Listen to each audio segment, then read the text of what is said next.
नमस्कार प्रिय विद्यार्थियों, ऑनलाइन क्लास में आज आपका फिर से स्वागत है। हम बात कर रहे थे अपने टॉपिक भाग ब की इकाई फर्स्ट है और टॉपिक का नाम हमारा भारतीय संविधान की विशेषताएं। तो कल हमने भारतीय संविधान की 7 विशेषताओं का अध्ययन कर लिया था। अब हम आगे की जो और विशेषताएं हैं उनका अध्ययन करेंगे।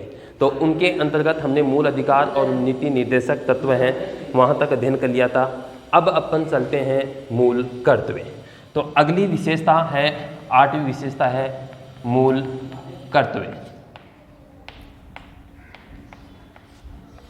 मूल कर्तव्य भारतीय संविधान में मूल रूप से सम्मिलित नहीं किए गए थे। यानी जब भारतीय संविधान का निर्माण हुआ था उस समय मूल कर्तव्यों का उल्लेख भारतीय संविधान में नहीं किया गया था, लेकिन उसके पश्चात एक समिति बनाई जाती है सरदार सरवण सिंह समिति। सरदार सरवण सिंह समिति, सरदार सरवण सिंह समिति है। इस समिति की सिफारिश पर, इस समिति के द्वारा सिफारिश की गई और इस समिति की सिफारिश पर 42वां संविधान संशोधन भारत में किया जाता है और 42वां संविधान संशोधन 1976 में हुआ और 42वें संविधान संशोधन 1976 के द्वारा भारतीय संविधान में मूल कर्तव्यों का समावेश किया गया। अब मूल कर्तव्य कहाँ सम्मिलित किए गए भारतीय संविधान में? तो भारतीय संविधान की बात करें तो भारतीय संविधान के भाग 4 क के नाम से एक नया भाग जोड़ा जाता है और इस भाग 4 क में अनुच्छेद 51 क के नाम से, अनुच्छेद 51 क के नाम से एक भारतीय संविधान में नया अनुच्छेद जोड़ा जाता है और इस अनुच्छेद के तहत भारतीय संविधान में कुल 10 मूल कर्तव्यों का उल्लेख किया गया। कुल कितने? 10 मूल कर्तव्य हैं। 10 मूल कर्तव्य भारतीय संविधान में सम्मिलित किए जाते हैं। ये तो थी सरदार सरवण सिंह समिति की सिफारिश के पश्चात भारतीय संविधान में मूल कर्तव्यों का समावेश करने की बात। अब बात करते हैं कि मूल कर्तव्य हैं। ये मूल कर्तव्य कुल 10 बताए मैंने, लेकिन वर्तमान की बात करें तो वर्तमान में मूल कर्तव्य कितने हैं कुल? तो वर्तमान में कुल मूल कर्तव्यों की संख्या है 11। तो 11वां जो मूल कर्तव्य मूल रूप से 10 जोड़े गए थे, लेकिन एक और जोड़ दिया गया। तो वो कब जोड़ा गया, कौन सा संविधान संशोधन किया गया, उसके माध्यम से ये जोड़ा जाता है। तो भारतीय संविधान में एक संशोधन होता है 86वां संविधान संशोधन, 86वां संविधान संशोधन। और 86वां संविधान संशोधन है, यह किया जाता है 2002 में। और इस 86वें संविधान संशोधन के द्वारा भारतीय संविधान में एक नया मूल कर्तव्य जोड़ा गया और वो कर्तव्य था 11वां कर्तव्य। और 11वां मूल कर्तव्य है कि 6 से 14 वर्ष तक, 6 से 14 वर्ष तक, 14 वर्ष तक के बच्चों को शिक्षा प्रदान करना माता पिता अथवा अभिभावक, माता पिता हो, अभिभावक या उसका जो प्रतिरक्षक हो, प्रतिपालक हो, वो उनका ये एक मूल कर्तव्य जोड़ा गया कि 6 से 14 वर्ष के जो बालक बालिकाएं हैं उनको जो प्राथमिक शिक्षा प्रदान की जाती है, ये माता पिता, उनको पालन करने वाले, उनके अभिभावक, उनका ये कर्तव्य होगा कि वो अपने 6 से 14 वर्ष के जो बालक बालिकाएं हैं उनको आवश्यक रूप से शिक्षा प्रदान करें। और इसी संविधान संशोधन के द्वारा, जो 86वां संविधान संशोधन 2002 में हुआ था, इस संविधान संशोधन के द्वारा मूल अधिकारों में भी इसका उल्लेख किया जाता है, जो हम आगे के पाठ में अध्ययन करेंगे। तो ये थे भारतीय संविधान में मूल कर्तव्यों का उल्लेख। तो मूल कर्तव्य हैं वो सरदार सरवण सिंह समिति की सिफारिश पर 42वें संविधान संशोधन 1976 के द्वारा जोड़े जाते हैं। भाग 4 क में अनुच्छेद 51 क में जोड़े जाते हैं। कुल मूल कर्तव्यों की संख्या जब इनको सम्मिलित किया गया था 42वें संविधान संशोधन 1976 के द्वारा, तब इसमें कुल संख्या इनकी 10 थी। और वर्तमान में इनकी संख्या है वो 11 है और 86वें संविधान संशोधन 2002 के माध्यम से एक नया मूल कर्तव्य जोड़ा जाता है, 11वां मूल कर्तव्य, और वो है 6 से 14 वर्ष के बालक बालिकाएं हैं उनको शिक्षा प्रदान करने का उनके माता पिता, अभिभावक, संरक्षक, प्रतिपालक जो भी हैं उनका ये कर्तव्य निर्धारित किया गया है कि वो अपने बच्चों को आवश्यक रूप से शिक्षा प्रदान करें। अब बात यह है कि जो मूल कर्तव्य हैं इनके दो प्रकार से प्रश्न बनते हैं इनकी संख्या के आधार पर, कि मूल कर्तव्य आपको पूछा जाए कि कुल मूल कर्तव्यों की संख्या कितनी है। कितनी है का मतलब कि वर्तमान में कितनी है, तो वर्तमान में आपको 11 बतानी है। यदि यह प्रश्न पूछा जाए कि मूल रूप से मूल कर्तव्यों की संख्या कितनी थी, तब आपको मूल रूप से संविधान में कितनी सम्मिलित की गई, जब 1976 में इनको जोड़ा गया तब थी 10। ये दो महत्वपूर्ण प्रश्न यहाँ से बनते हैं। समिति आपको याद रखनी है। संशोधन आपको 2 संविधान संशोधन है, पीछे भी बता चुका हूँ, 44वां संविधान संशोधन भी बताया है मैंने। तो इन संविधान संशोधनों को आपको अच्छी तरीके से याद करना है। अब अगला है वयस्क मताधिकार, यानी 9वीं विशेषता भारतीय संविधान की आती है वयस्क मताधिकार। देखो वयस्क मताधिकार क्या होता है। 9वीं विशेषता है अपनी वयस्क मताधिकार। तो वयस्क मताधिकार,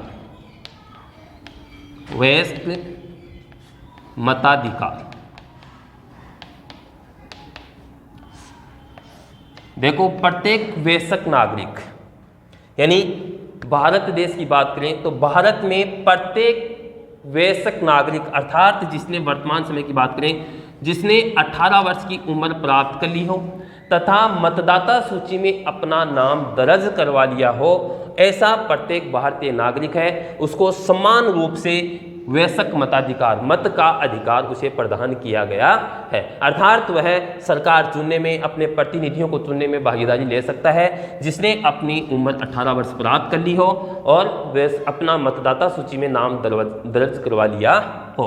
तो ऐसा प्रत्येक भारतीय नागरिक क्या कहलाएगा, वयस्क नागरिक कहलाएगा। अब बात करते हैं वयस्क नागरिक है। वयस्क नागरिक की मूल संविधान में वयस्क मताधिकार की जो आयु है वो मूल रूप से संविधान में या मूल संविधान में 21 वर्ष निर्धारित की गई थी। कितनी वर्ष थी? 21 वर्ष। याद रखना है कितनी थी? 21 वर्ष निर्धारित की गई थी। लेकिन भारतीय संविधान में एक संशोधन किया जाता है और वो है 61वां संविधान संशोधन। या ध्यान रखना संविधान संशोधनों को। 61वां संविधान संशोधन 61वां संविधान संशोधन 1989 में किया जाता है और इस 1989 में 61वें संविधान संशोधन के द्वारा मूल संविधान में जो 21 वर्ष मताधिकार की आयु थी उसको घटा करके कितना कर दिया जाता है? 18 वर्ष कर दिया जाता है। तो अब वर्तमान में आपको पूछा जाए कि भारतीय संविधान में वयस्क मताधिकार की आयु कितनी है, तो कितनी है? 18 वर्ष। और जब यही प्रश्न आपको भूतकाल में ले जाकर के पूछा जाए, यानी पीछे से पूछा जाए, तो आपको पूछा जाएगा कि मूल संविधान में वयस्क मताधिकार की आयु कितनी थी? तब थी 21 वर्ष। तो यह है भारतीय संविधान की एक और विशेषता, वयस्क मताधिकार। अब आगे की बात करते हैं अपन। अगली विशेषता है वो है एकल नागरिकता, यानी भारतीय संविधान उसमें एकल नागरिकता का प्रावधान किया गया है। 10वीं विशेषता है एकल नागरिकता, यानी सामान्यतः अपन देखें तो सामान्यतः है संघात्मक शासन व्यवस्था वाले देशों में दोहरी नागरिकता पाई जाती है। कैसी नागरिकता?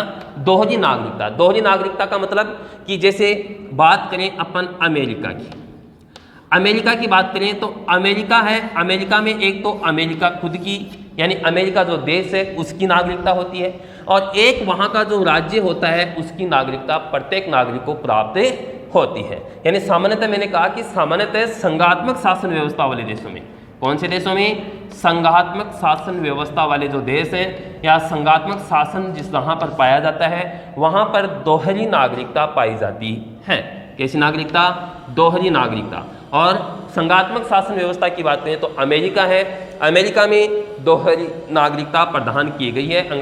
अमेरिका भी एक संघात्मक शासन व्यवस्था वाला देश है और यहाँ पर एक तो अमेरिका की और एक वहाँ के राज्य की नागरिकता प्राप्त होती है।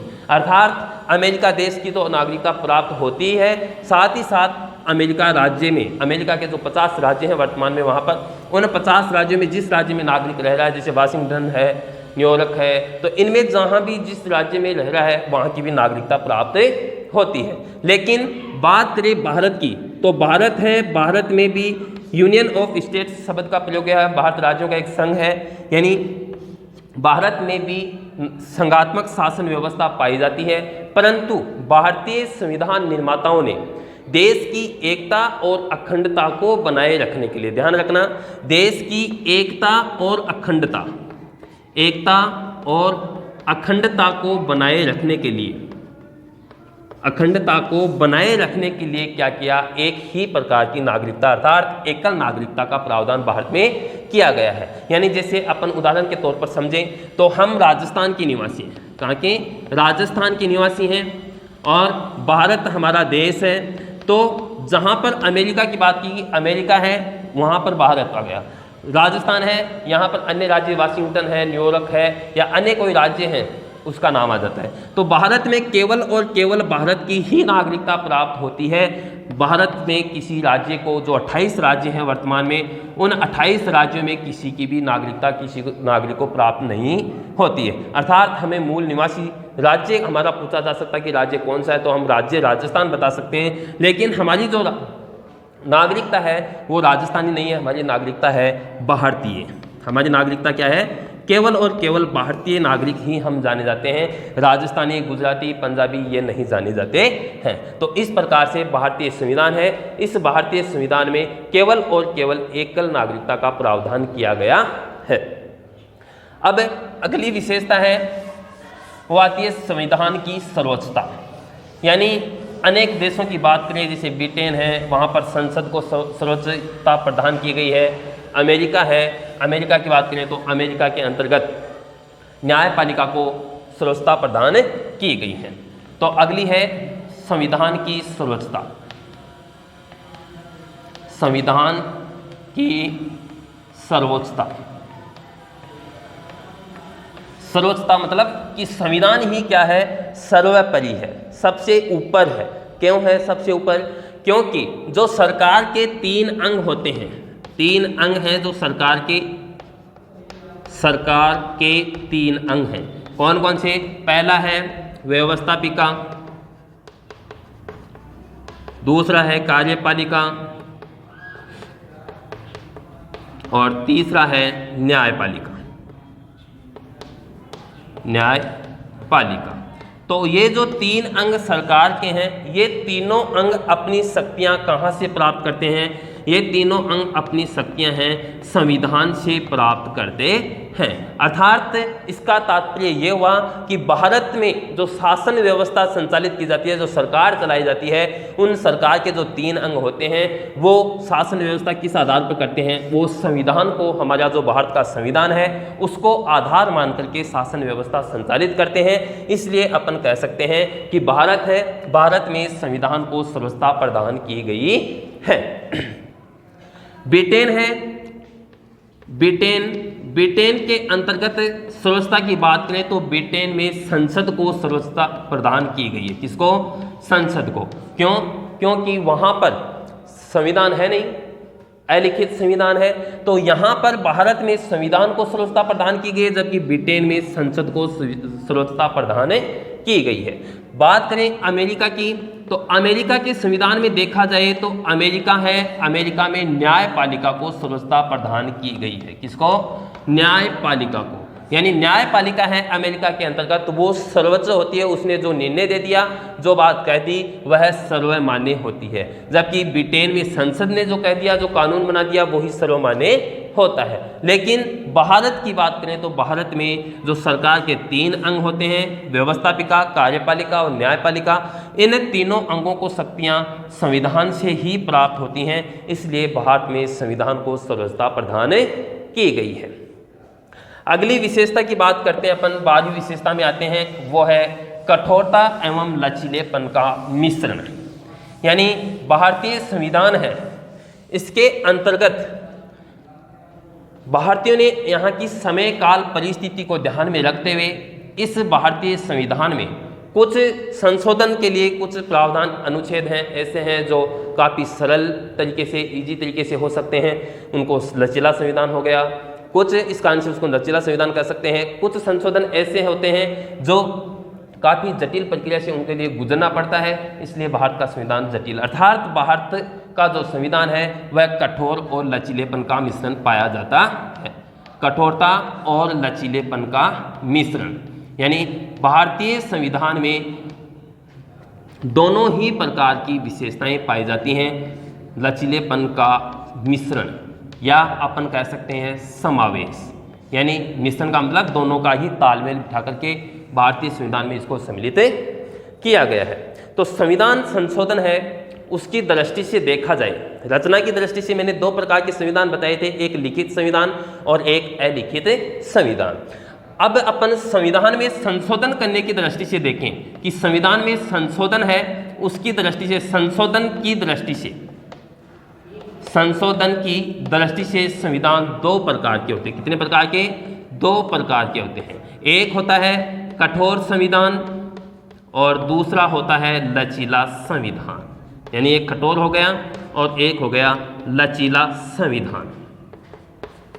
तो ये दो प्रकार के संविधान होते हैं संविधान में, किसी भी संविधान में संशोधन करने के आधार पर।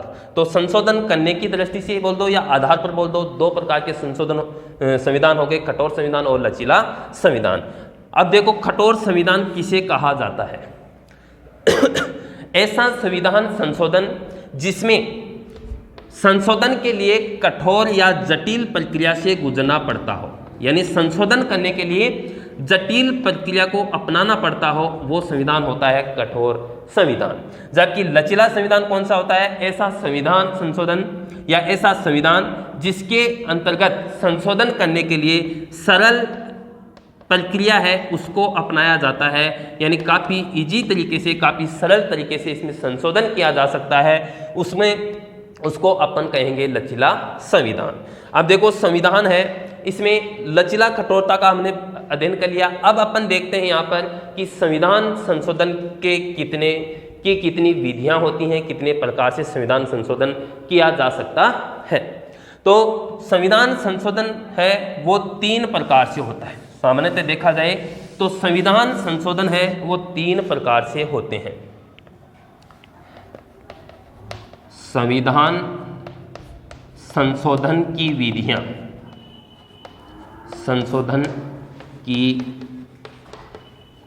विधियां, यानी कितनी विधियां? तीन विधियां होती हैं। संविधान में संशोधन करने की विधियां कितनी हैं? तीन विधियां पाई जाती है। कौन कौन सी है?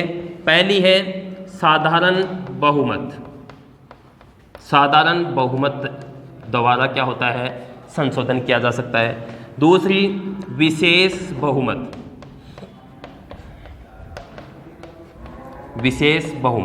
और तीसरी है विशेष बहुमत तथा आधे से ज़्यादा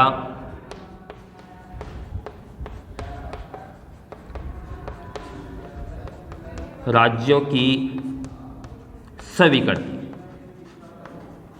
यानी तीन प्रकार की संशोधन विधियां भारतीय संविधान में पाई जाती हैं। एक होती है साधारण बहुमत। साधारण बहुमत का मतलब कि 50+1, यानी टोटल 100 सदस्य हैं तो 100 सदस्यों में से 50+1 यानी 50 से ज़्यादा वोट यदि प्राप्त हो जाते हैं तो वो कौन सी विधि हो जाती है? साधारण विधि या साधारण बहुमत के द्वारा संशोधन किया जा सकता है। दूसरा है विशेष बहुमत। विशेष बहुमत का मतलब कि 2/3 बहुमत, यानी दोनों सदनों में किसी प्रस्ताव को पारित करने के लिए दोनों सदनों के द्वारा 2/3 बहुमत से उसको पारित करना आवश्यक है। जबकि विशेष बहुमत यानी 2/3 बहुमत और आधे से ज़्यादा राज्य, वर्तमान में भारत में कुल 28 राज्य हैं और उन 28 राज्यों में आधे से ज़्यादा यानी 15 राज्यों की कम से कम 15 राज्य, याद रखना कम से कम 15 राज्यों की स्वीकृति आवश्यक होती है। तो ये है भारतीय संविधान में तीन प्रकार की संशोधन की विधियां। अब देखो कहीं कहीं हमें अनुच्छेद 300, भारतीय संविधान में संशोधन है वो अनुच्छेद 368 के तहत किया जाता है और 368 के तहत संविधान में संशोधन कौन करता है? तो संविधान में संशोधन करने का अधिकार भारतीय संसद को प्राप्त है। किसको प्राप्त है? भारत की संसद को। किस अनुच्छेद के तहत? अनुच्छेद 368 के तहत। अब देखो अनुच्छेद 368 की बात करें तो अनुच्छेद 368 में केवल और केवल 2 ही प्रकार की विधियों का उल्लेख किया गया है। पहली विधि है विशेष बहुमत और दूसरी है विशेष बहुमत तथा आधे से ज्यादा राज्यों की, यानी विशेष बहुमत आ जाएगा और विशेष बहुमत के साथ साथ आधे से ज्यादा राज्यों की स्वीकृति होना आवश्यक है। ये 2 प्रकार की विधियां भारतीय संविधान में अपनाई गई हैं। स्वीकृति, तो ये अनुच्छेद 368 के तहत आपको पूछा जाए तो 2 प्रकार की विधियां बतानी है और सामान्यतः आपको पूछा जाए कि भारतीय संविधान में संशोधन की कुल कितनी विधियां हैं, तब 3 आपको बतानी है। तो ये हो गया हमारा भारतीय संविधान की जो कठोरता और लचीलेपन का मिश्रण इसमें पाया जाता है। धन्यवाद, आज के लिए इतना ही काफ़ी।